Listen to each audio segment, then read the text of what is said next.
work for another. Thank you very much, Anne. Your Worship, the Mayor, my parliamentary colleague Todd Muller, representatives of the wider community, councillors, volunteers, dock people, forest and bird people. What a wonderful morning. And as the Mayor has just said, this is typical of the mornings that we get in this part of beautiful New Zealand. We're right in the most southern west tip of the Coromandel electorate.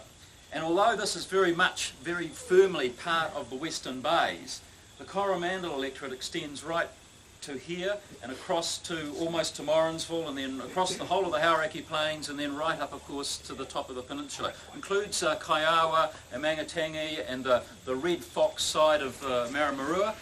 So it's a big piece of footprint. And spread around that big piece of footprint are groups just like yours, Anne.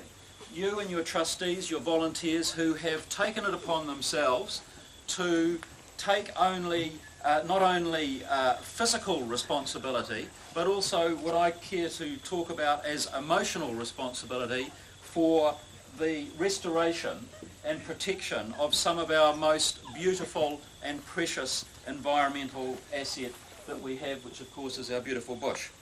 Now, part of the joy of being an MP, and there are some joys, is that you get to involve yourself with organisations like this trust who have done such great work over a long period of time and are continuing their relentless push forward. And this shed is exactly part of that relentless push forward. So I want to congratulate and thank everybody that has been part of that journey and is part of that forward step on to that progression, which will be ultimately a reduction in the nasty predators, the mammalian predators that exist in our bush here at Ongatiti, but also in other parts of the country, as we know so well.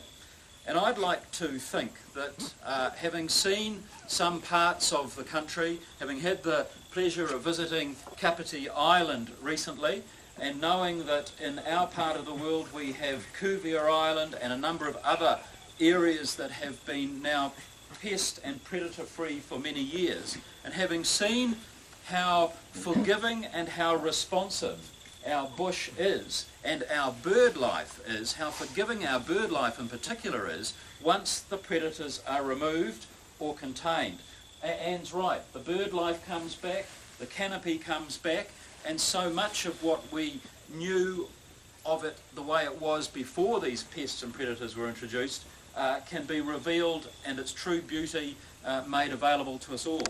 And I'd like to think that it's not beyond the wit and imagination or intelligence of us as a nation to actually embrace the what you would call, if you're in business, the BHAG, the big, hairy, audacious goal of Sir Paul Callaghan that he espoused not long before he passed away, and that is to achieve a goal of a predator-free New Zealand. I don't think that's beyond our wit and imagination as a nation.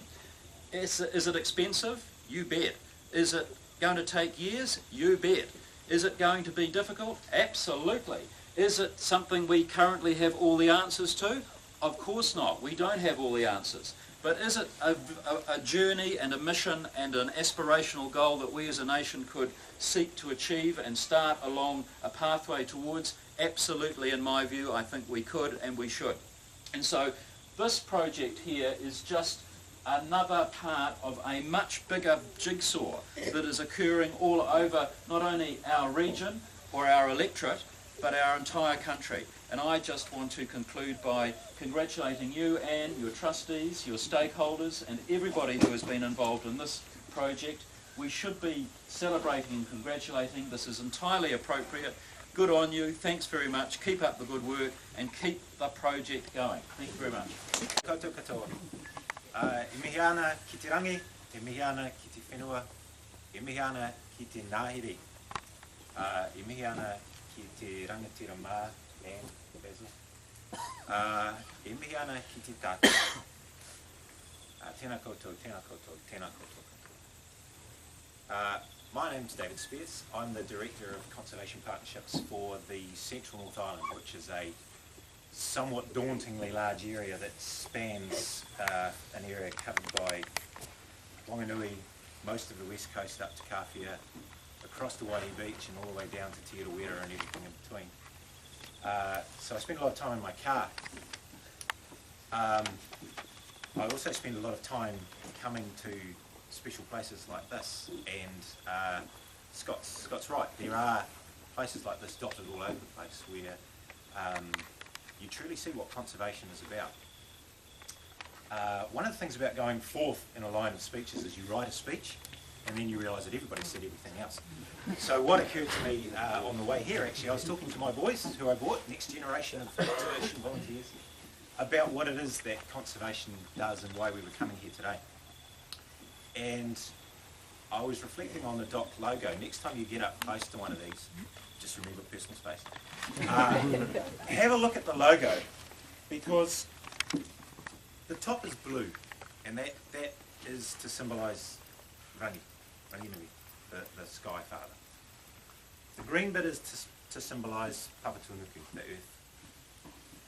There's a koro in there, which is deliberately to symbolise the ngāhere, the forest, the trees, the bush.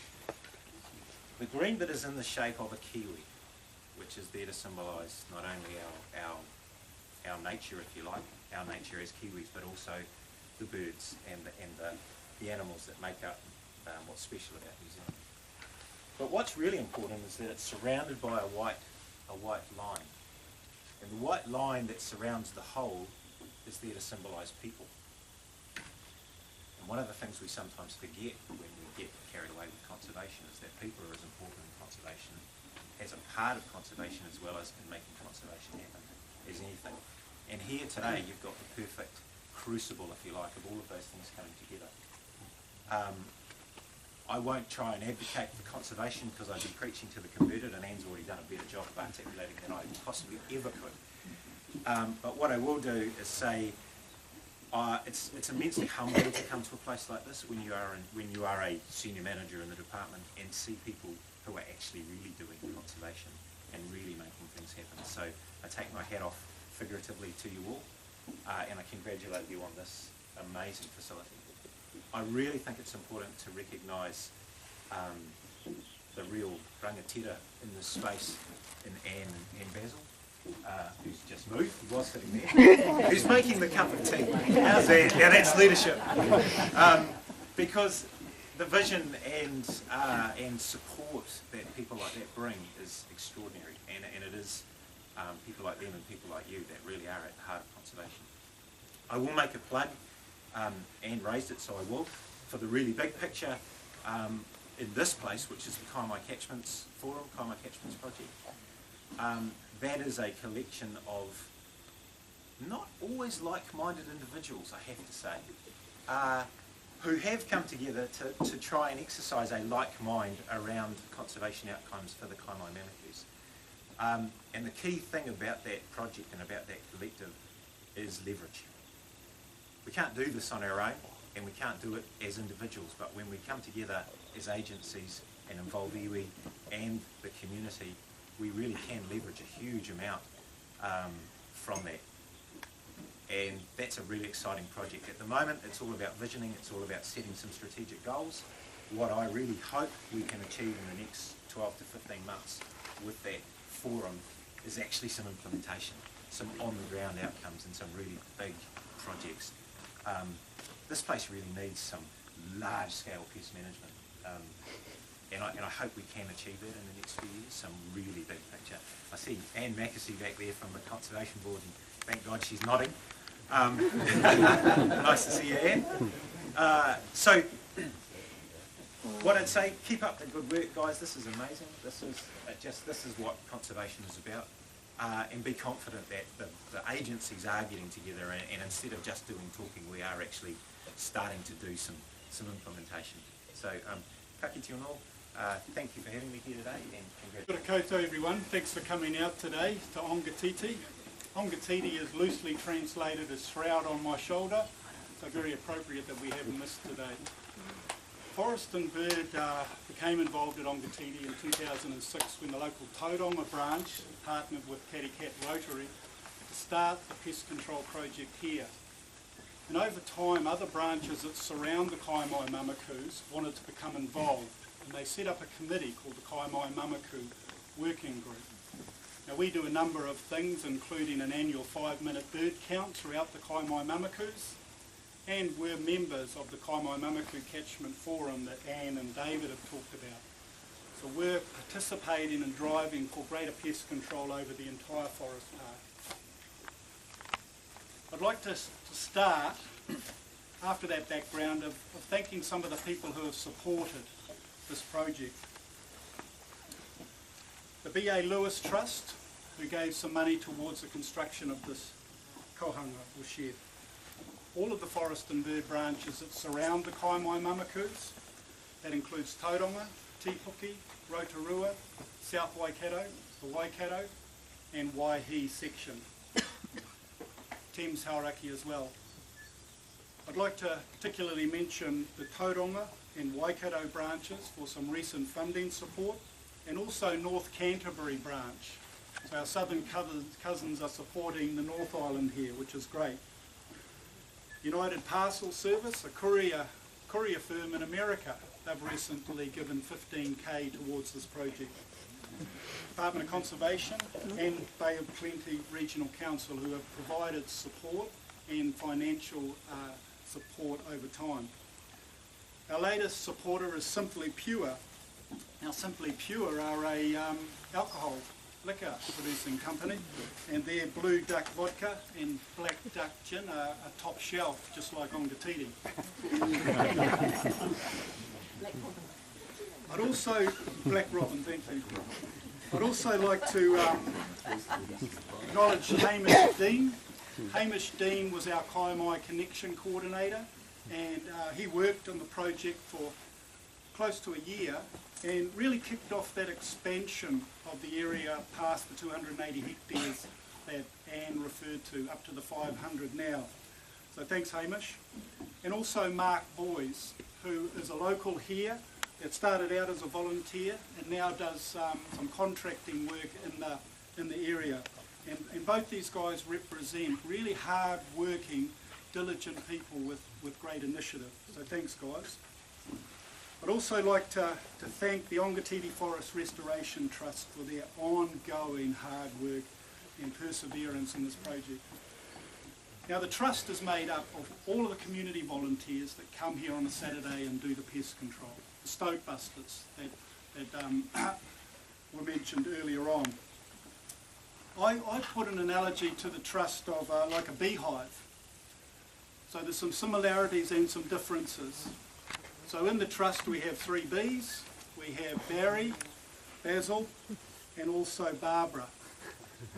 But unlike a bee, which has 3 types of bees, and that's the queen bee, the female workers, and the male drones, our Trust has no drones, and everyone's a worker.